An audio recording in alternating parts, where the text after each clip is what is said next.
இயேசுவே உம்மை வணங்குகிறோம், எம் வாழ்வை உமக்கு அளிக்கின்றோம், உம்மை அன்பு செய்கின்றோம்.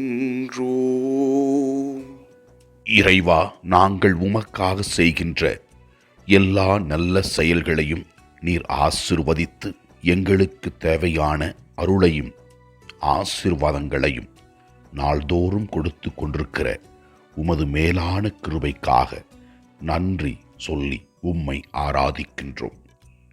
முதல் வாசகத்திலே நாம் பார்க்கிறோம், நாம் அறிவால் ஆற்றல் பெற்றவர்களாக இருந்தாலும் கடவுளுக்கு ஏற்றவர்களாக ஞானத்தோடு வாழாவிட்டால் எவ்வாறு கடவுளின் ஆசீர்வாதத்தை நாம் இழந்து விடுவோம் என்று தெல்லம் தெளிவாக முதல் வாசகம் நமக்கு தெளிவுபடுத்துகின்றது.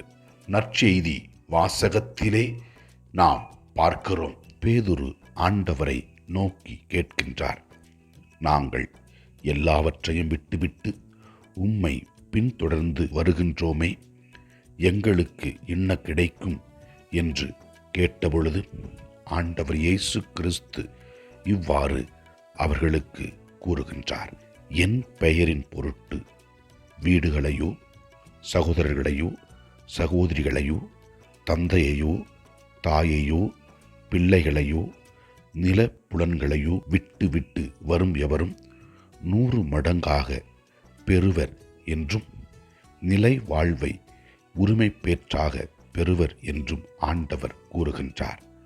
மேலும் இயேசு கூறுகின்றார், செல்வத்தின் மீது நாட்டம் கொண்டு கடவுளை மறந்து விடுகிற மக்களுக்கு விண்ணரசில் இடம் கிடைக்காது என்று.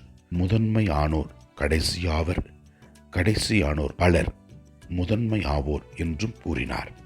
இதிலிருந்து நாம் அறிந்து கொள்கின்ற உண்மை என்னவென்றால், ஆண்டவருக்கு ஏற்ற வாழ்க்கை வாழும் பொழுது, இறைவன் விரும்புகின்ற செயல்களை நாம் செய்யும் பொழுது இறைவன் நம்மை நிறைவாக ஆசீர்வதிப்பார்.